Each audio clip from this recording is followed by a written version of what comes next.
Good morning, good afternoon.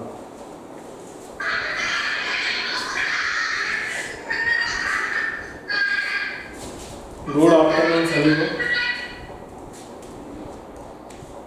Good afternoon. चलो देखते हैं क्वेश्चन।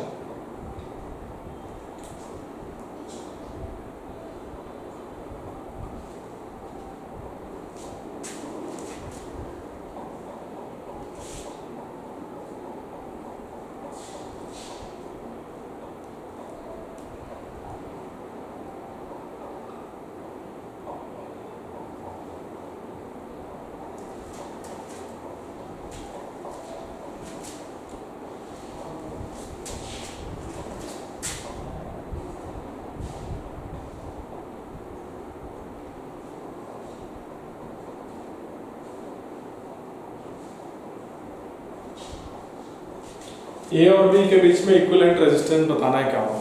चलिए सॉल्व कीजिए।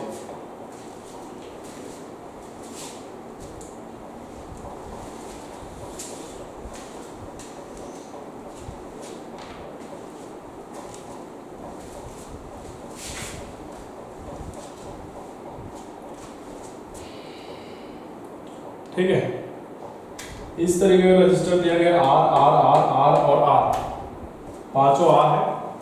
हमें इक्विवेलेंट रेजिस्टेंस बताना है क्या होगा। सॉल्व कीजिए।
चलो बना लिए क्या? देखो इसको कैसे बनाएंगे।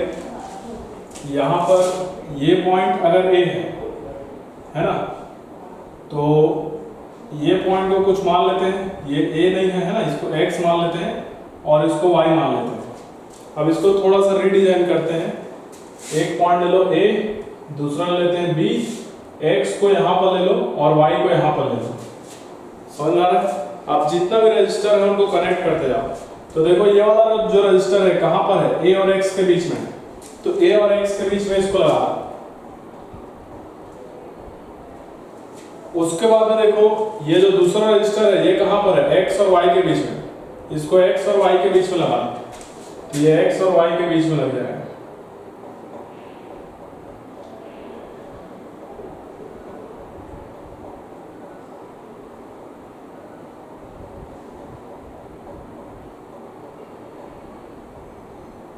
ठीक है, उसके बाद में ये जो रजिस्टर है ये ए और वाई के बीच में, ए और वाई के बीच में लगा।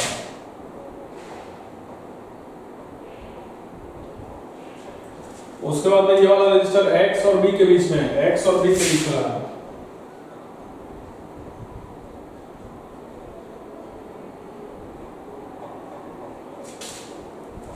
उसके बाद में ये वाला रजिस्टर वाई और बी के बीच में, वाई और बी के बीच में लगा। तो ये क्या बन गया? व्हीट स्टोन ब्रिज बन गया ना। अब देखते हैं ये बैलेंस व्हीट स्टोन ब्रिज है कि नहीं है। तो बैलेंस व्हीट स्टोन ब्रिज के लिए क्या था? R1/R2 बराबर R3/R4। तो देखो R R R R divide करोगे तो क्या आ जाएगा? 1:1 आ जाएगा, सेम आ जाएगा, है ना। मतलब एक इसको सेटिस्फाई कर रहा है बैलेंस व्हीट स्टोन ब्रिज को, इसको बैलेंस व्हीट स्टोन ब्रिज, है ना।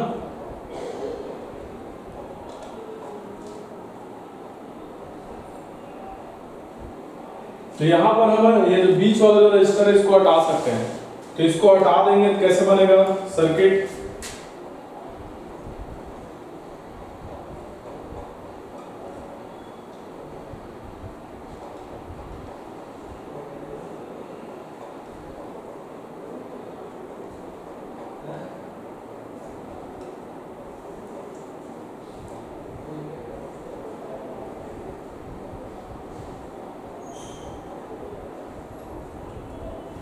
ये इस तरीके से बन जाएगा, है ना।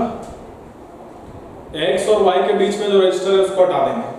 अब यहाँ देखो ये जो दो रजिस्टर है R और R, ये दोनों सीरीज में है, नीचे ये दोनों सीरीज में है। तो सीरीज का R इक्विवेलेंट क्या होता है बताओ? सीरीज का R equivalent R1 plus R2 होता है। इन दोनों को जोड़ देंगे, इनका R इक्विवेलेंट क्या मिलेगा? 2R। तो इसकी जगह 2R वाला एक रजिस्टर लगा देंगे, नीचे भी 2R वाला एक रजिस्टर लगा देंगे। तो ये क्या बनेगा देखो, ये बनेगा हमारा एक रजिस्टर यहाँ लग जाएगा और एक रजिस्टर यहाँ लग जाएगा। ए और बी के बीच में 2R वाला और ये भी 2R वाला, ठीक है। अब ये दोनों किस में है? पैरेलल में है। तो पैरेलल में है तो इनका इक्विवेलेंट क्या आ जाएगा?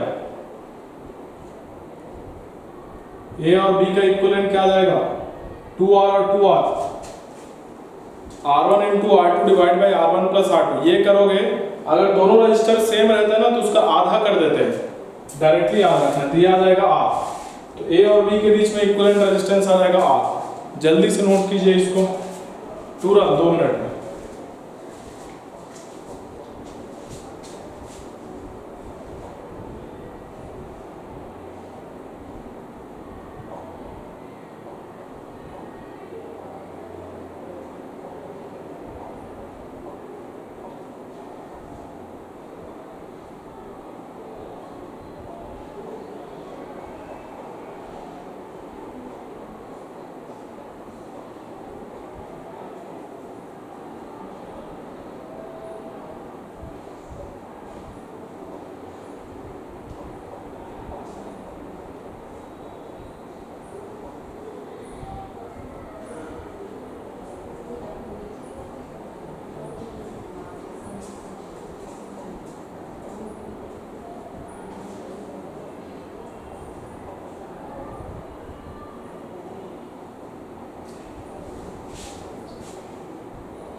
हो गया।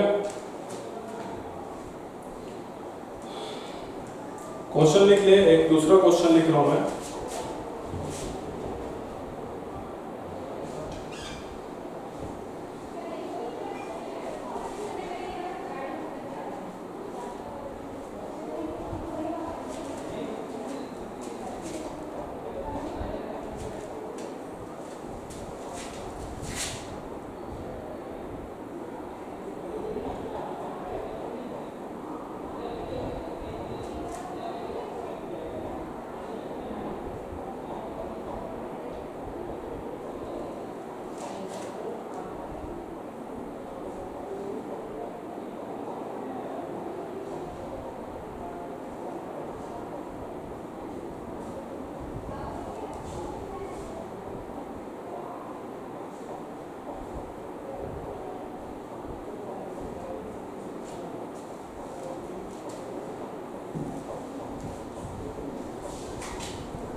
देखो यहाँ पर इस तरीके से आर आर आर आर, इधर आर आर आर, इस टाइप का रजिस्टर दिया गया है ना, आर फिर आर, आर फिर आर, आर फिर आर, आर ऐसे।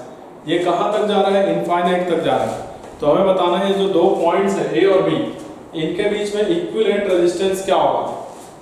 ठीक है, यहाँ पर इनफाइनाइट रेजिस्टर्स हैं जो जुड़े हुए हैं, तो इसका इक्विवेलेंट क्या होगा। तो हम इस टाइप का क्वेश्चन कैपेसिटर में कर चुके हैं सॉल्व, तो ये मेरे ख्याल से आप इजीली सॉल्व कर लोगे। चलिए सॉल्व कीजिए।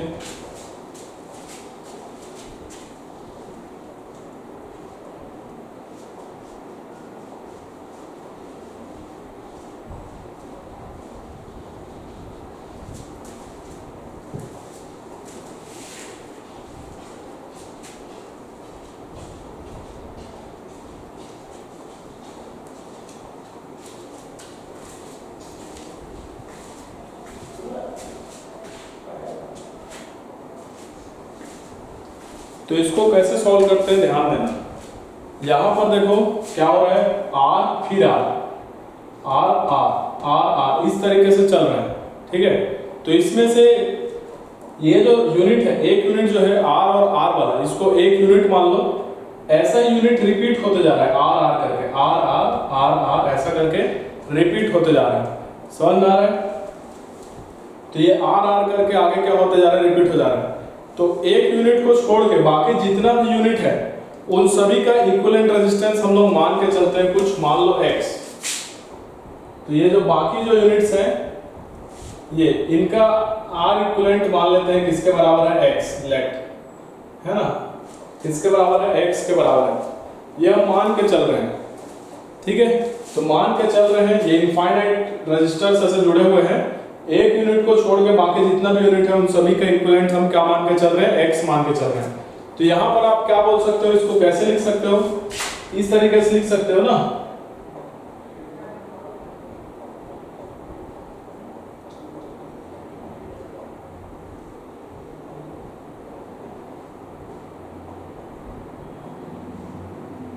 R और R है ना, ये एक यूनिट को छोड़ के बाकी सब का क्या आ गया, x आ गया। तो ये जो दो पॉइंट्स है इनके बीच में एक रजिस्टर लगा सकते हैं, कितना वाला, x वाला, कितना वाला, x। ये इक्विवेलेंट रेजिस्टेंस क्या हो जाएगा उसका, x। ये हम मान के चल रहे हैं। अब इसको सॉल्व करना आसान है, इसको हम सॉल्व कर सकते हैं। कैसे सॉल्व करेंगे, देखो ये दोनों कैसे दिख रहा है, पैरेलल है, सेम पॉइंट से कनेक्टेड है। देखो ये दोनों पैरेलल हैं, इनका R इक्विवेलेंट क्या होगा, ये दोनों क्या है, पैरेलल। तो R इक्विवेलेंट क्या होगा, R1 into R2 divide by R1 plus R2। समझ आ रहा है क्या जाएगा, R into X divide by R plus X, ये आ गया। तो इन दोनों की जगह एक रजिस्टर लगा सकते हैं। तो आगे जो सर्किट है कैसे बनेगा, ये हमारा R वाला था एक, और इन दोनों की जगह एक रजिस्टर लगा देंगे। कितना वाला लगा देंगे, R into X divide by R plus X, ये आ जाएगा। अब ये दोनों किस में, सीरीज में है ना, ये दोनों किस में, सीरीज में। तो सीरीज के लिए क्या हो जाएगा, R इक्विवेलेंट बराबर R1 प्लस R2। R1 कितना है, R, और R2 की जगह क्या है, RX divide by R plus X। ये अब इसको सॉल्व कर लो, R इक्विवेलेंट मिल जाएगा। तो सॉल्व करोगे तो क्या आ जाएगा, ये इधर इनटू करेंगे तो क्या हो जाएगा, R स्क्वायर प्लस RX, और ये आ जाएगा RX divide by R plus X। तो ये R इक्विवेलेंट आ गया। समझ आ रहा है, ये हमारा क्या आ गया, A और B के बीच में R इक्विवेलेंट आ गया। मतलब हम यहाँ पर एक रजिस्टर लगा सकते हैं A और B के बीच में।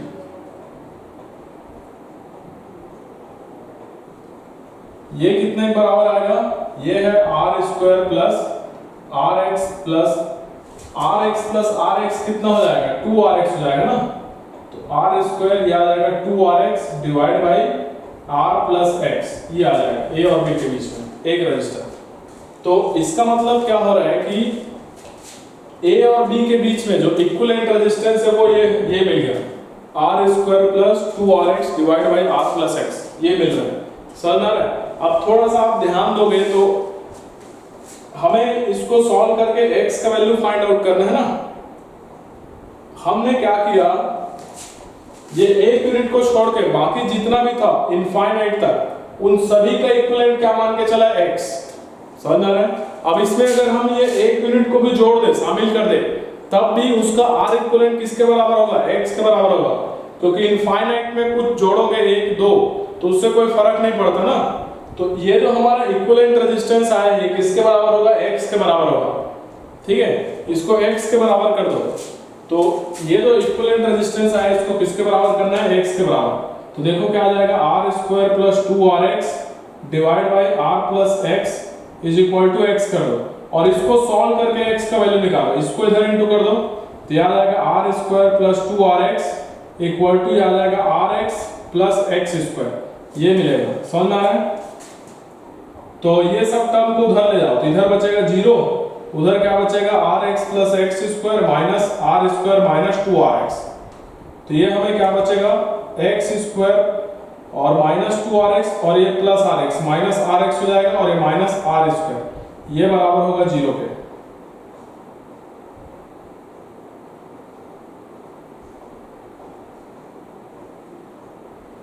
याद आएगा? समझ आ रहा है?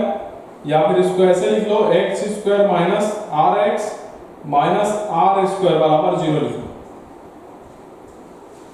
अब ये क्वाड्रेटिक इक्वेशन है, क्वाड्रेटिक इक्वेशन सॉल्व करना आता ही है ना? क्वाड्रेटिक इक्वेशन को सॉल्व करने के लिए एक फार्मूला होता है, उस फार्मूले में अगर हम रख दे तो x बराबर क्या आ जाएगा?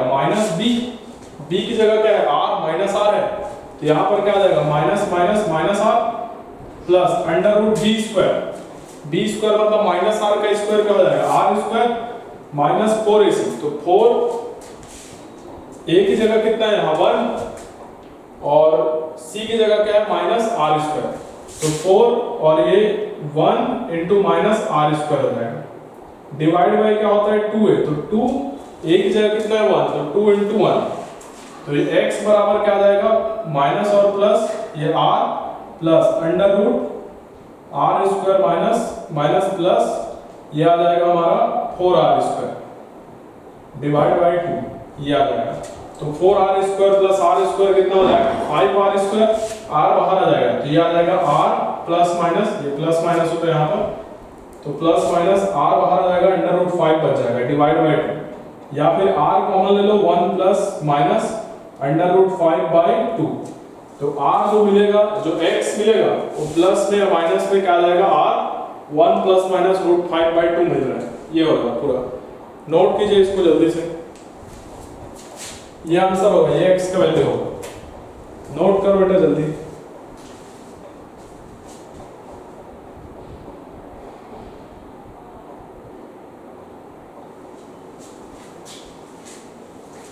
इसमें से पॉजिटिव वाले को लेंगे, है ना, नेगेटिव वाले को नहीं लेंगे, पॉजिटिव वाले को लेंगे।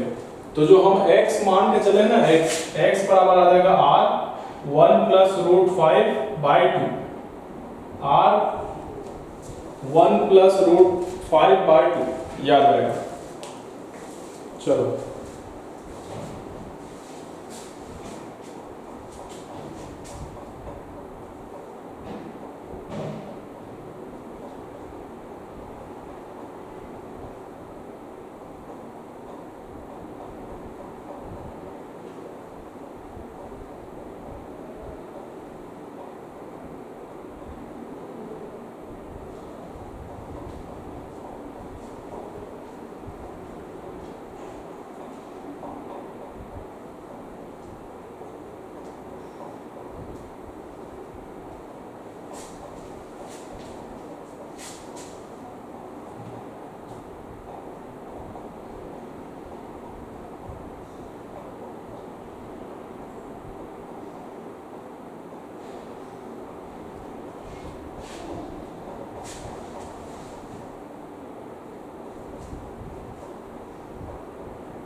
हो गया।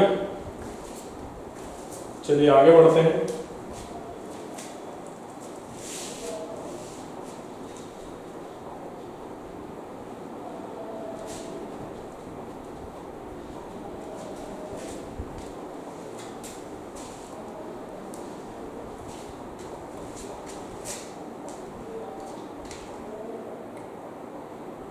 या आप अपने से भी कर सकते हो ना, छोटा मोटा कैलकुलेशन, कंसेप्ट समझ में आना चाहिए, बाकी कैलकुलेशन आप लोग कर सकते हो।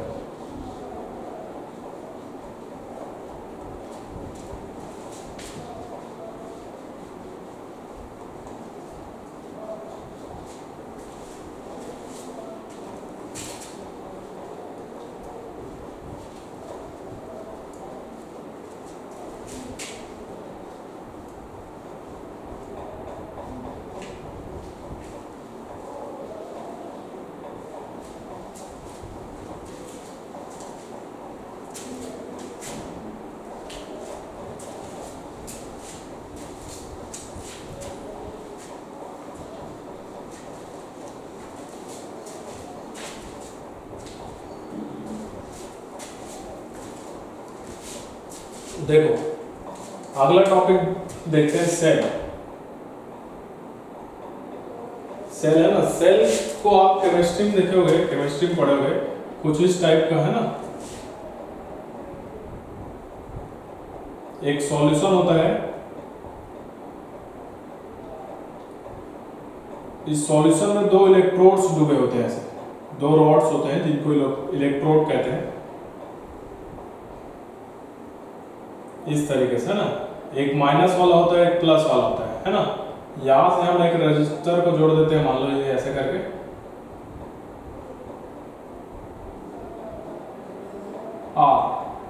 ठीक है। तो माइनस वाला जो है यहां से इलेक्ट्रॉन जाएगा इधर, या बोल सकते हो इलेक्ट्रॉन के अपोजिट डायरेक्शन में करंट जाएगा। ये इलेक्ट्रोड है और इसको बोलते हैं इलेक्ट्रोलाइट है, जो सॉल्यूशन है इसको। इसी को हम फिजिक्स में कैसे दिखाते हैं, इसको हम फिजिक्स में ऐसे दिखाते हैं, ये रजिस्टर आर हो गया और ये हमारा सेल हो गया, अंदर इस तरीके से दिखाते हैं, ठीक। सेल क्या होता है, सेल क्या करता है, हमारा जो सर्किट है या फिर कोई इलेक्ट्रिकल एलिमेंट जो है उसके क्रॉस पोटेंशियल डिफरेंस क्रिएट करता है। क्या करता है, मेंटेन करता है, या फिर बोल सकते हैं ये क्या करता है, इट मेंटेन्स पोटेंशियल डिफरेंस।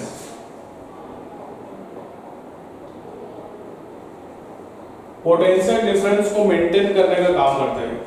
या फिर आप बोल सकते हो सेल जो होता है ये केमिकल एनर्जी को इलेक्ट्रिकल एनर्जी में कन्वर्ट करता है। तो इसको हम ऐसे भी बोल सकते हैं, converts electrical energy into chemical energy, chemical energy into electrical energy.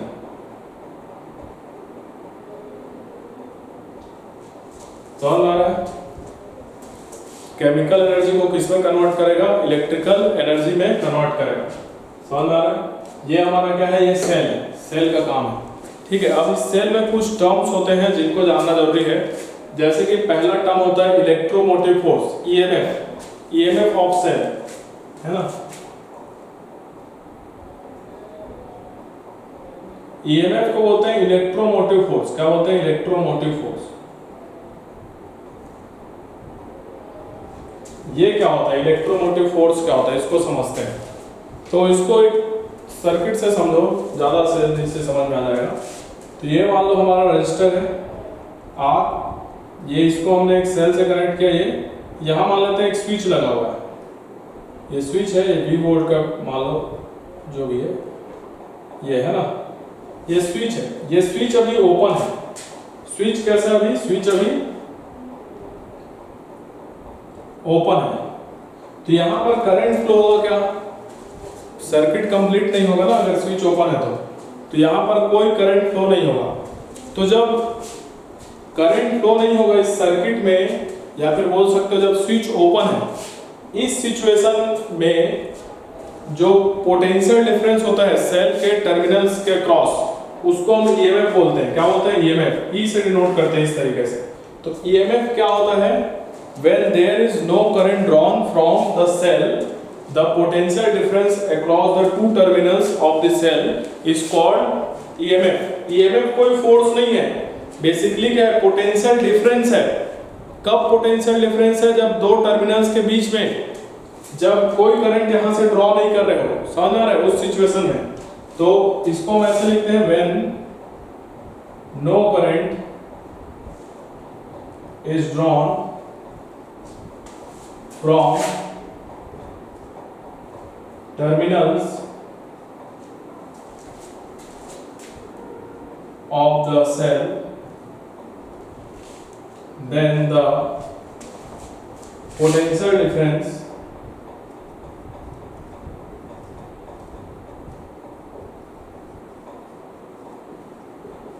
between the two terminal is known as is called या फिर is called EMF of the cell। देखो फिर से बता रहा हूं मैं, ये स्विच ओपन है, स्विच ओपन है तो करंट फ्लो होगा क्या? नहीं होगा।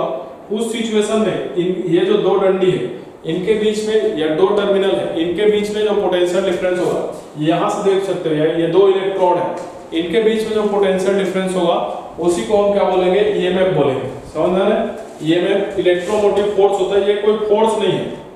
समझ आ रहा है? फोर्स नहीं है। क्या ये एक पोटेंशियल डिफरेंस है सेल के दो टर्मिनल्स के बीच में। कब? जब वहां से कोई करंट ड्रॉ नहीं कर रहे। तो इसको नोट कर लीजिए।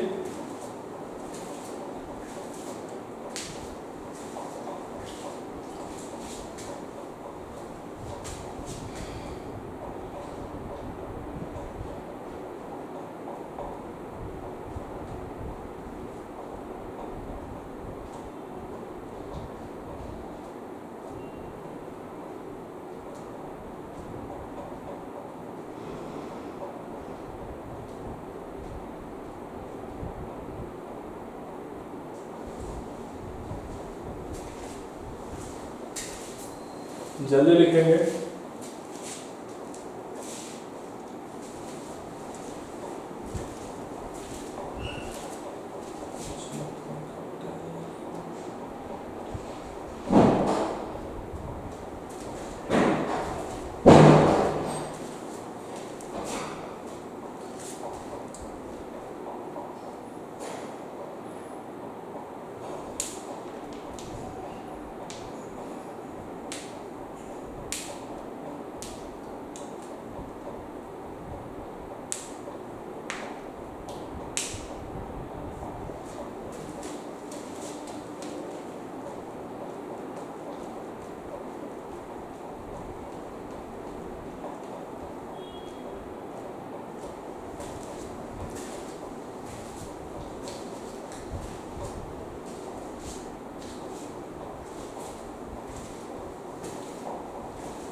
हो गया?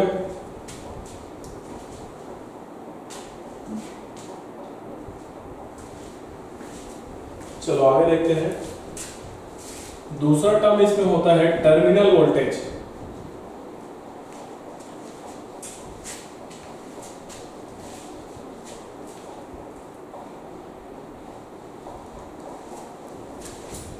इसमें जो दूसरा टर्म होता है उसको बोलते हैं टर्मिनल वोल्टेज।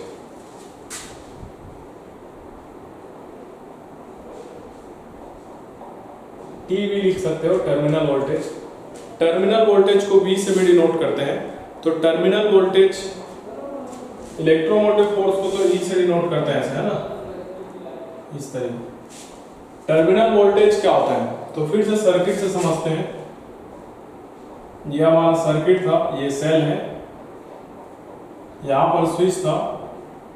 अगर इस स्विच को क्लोज कर दिया जाए, स्विच को क्या करना है, क्लोज करना है, तो क्लोज करेंगे तो यहाँ पर क्या आ जाएगा, करंट आ जाएगा ना, क्या आ जाएगा, करंट आ जाएगा।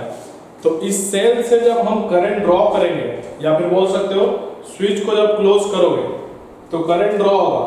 तो उस सिचुएशन में जो दो टर्मिनल है इसके, वहां पर जो पोटेंशियल डिफरेंस होगा उसको हम क्या बोलते हैं, टर्मिनल वोल्टेज कहते हैं। टर्मिनल वोल्टेज क्या है, पोटेंशियल डिफरेंस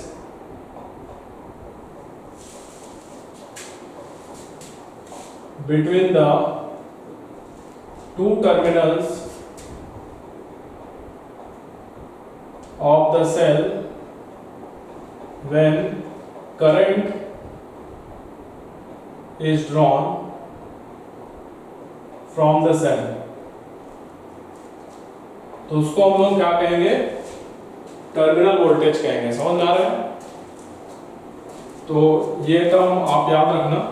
इसके अलावा एक और टर्म होता है जिसको बोलते हैं इंटरनल रेजिस्टेंस, या internal resistance of this cell.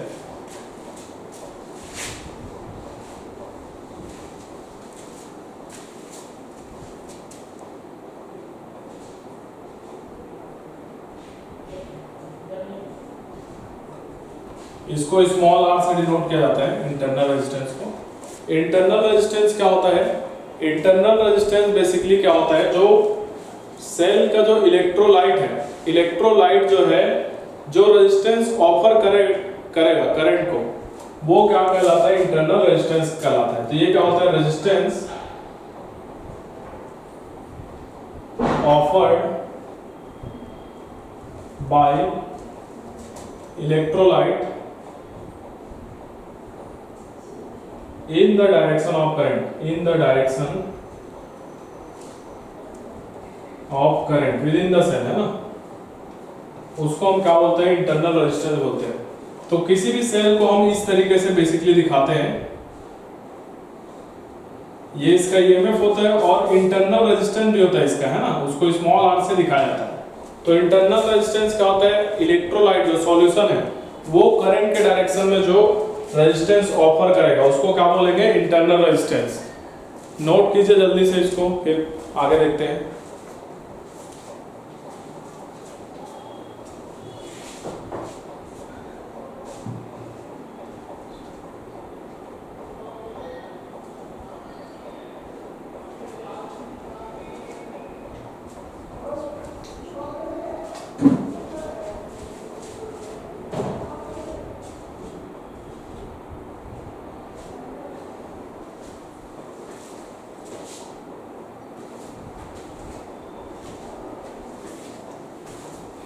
देखो एक रिलेशन भी याद रखना, टर्मिनल वोल्टेज जो होता है टीवी, ये बराबर होता है EMF E minus I R, या फिर इसी को लिखते हैं V is equal to E minus I R, small R, है ना, ये इंटरनल रेजिस्टेंस। V क्या है, टर्मिनल वोल्टेज,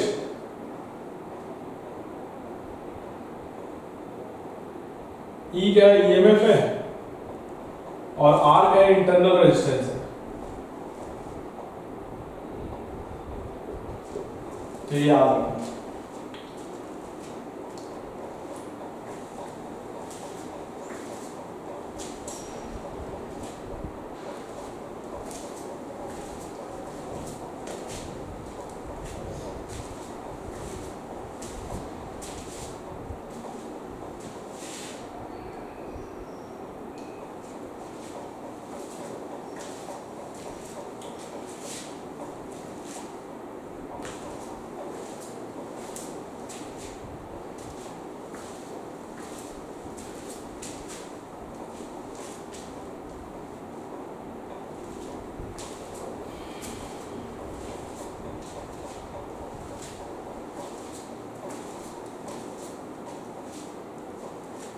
चलो, है ना, आगे देखते हैं।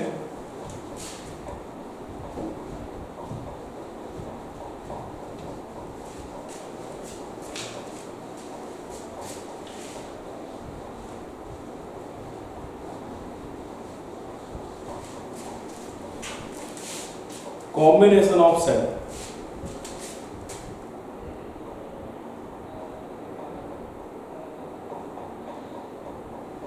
तो एक होता है सीरीज कॉम्बिनेशन। तो सीरीज कॉम्बिनेशन कुछ इस तरीके से रहेगा। मान लो एक सेल है, इसका इंटरनल रेजिस्टेंस दूसरा सेल है, इसका इंटरनल रेजिस्टेंस तीसरा सेल है, इसका इंटरनल रेजिस्टेंस, ऐसे ही चलते जाएगा, है ना। इसका इवेंट मान लेते हैं E1 है, इंटरनल रेजिस्टेंस R1, इसका E2, इसका R2, E3, R3, इस तरीके से कनेक्टेड है। तो हमें इसका R इक्विवेलेंट निकालना है। R इक्विवेलेंट जो होता है ये होता है R1 plus R2 plus R3, जैसे कि रजिस्टर का होता है। और E इक्विवेलेंट भी सिंपली होता है E1 plus E2 plus E3, और ऐसे जोड़ते जाते हैं। प्लस से माइनस है ना, तो प्लस में होगा, अगर माइनस प्लस रहता तो यहाँ पे माइनस लिख देते। समझ आ रहा है। तो इस तरीके से सीरीज का देखते हैं। दूसरा होता है पैरेलल कॉम्बिनेशन से।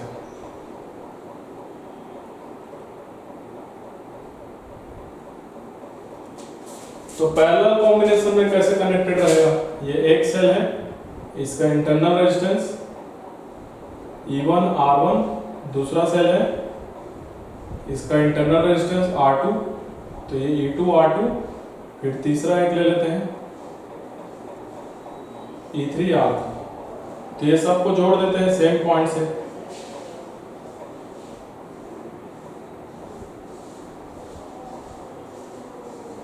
है ना, ए बी मान लो। ये पैरेलल कनेक्शन है। पैरेलल कनेक्शन में जो R इक्विवेलेंट होता है इनका इंटरनल रेजिस्टेंस का, वो निकाला जाता है 1 by R equivalent is equal to 1 by R1 plus 1 by R2 plus 1 by R3 से, इस तरीके से निकलेगा। और इनका जो E इक्विवेलेंट होता है इक्विवेलेंट ये में ये निकाला जाता है E1 के साथ कौन है R1, तो R1 से डिवाइड करो, प्लस E2 के साथ क्या है R2, तो R2 से डिवाइड करो, प्लस E3 के साथ कौन है R3, उससे डिवाइड करो। डिवाइड बाय ये जो पूरा चीज है ये डिवाइड करना पड़ता है, 1 by R1 plus 1 by R2 plus 1 by R3। तो ये इसका R इक्विवेलेंट E इक्विवेलेंट होता है। समझ आ रहा है, ये सीरीज का और वो पैरेलल का।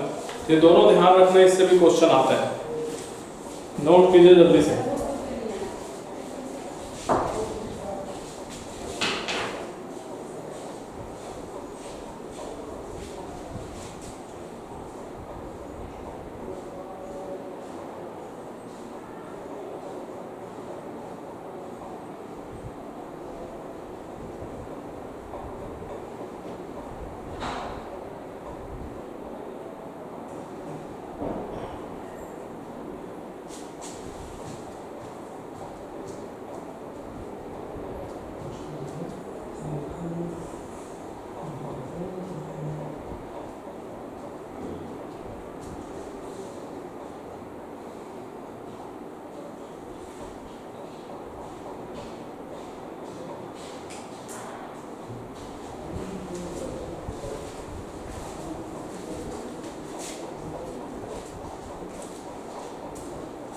नोट कर लीजिए जल्दी से।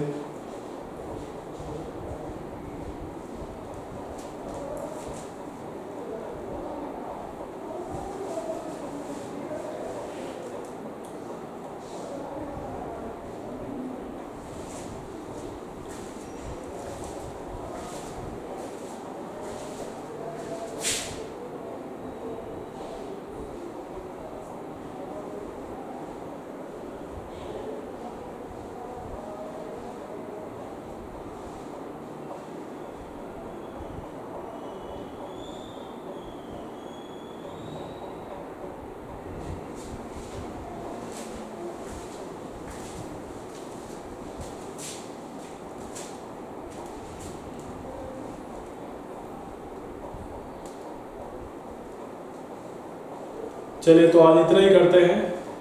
आप इस पे और क्वेश्चन प्रैक्टिस कीजिए, ठीक है। Thank you so much.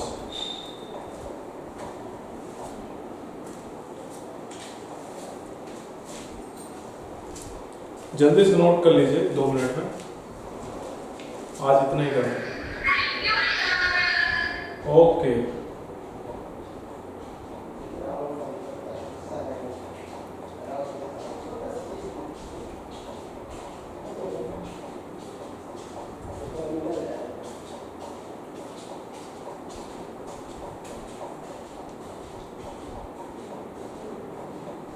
हो गया?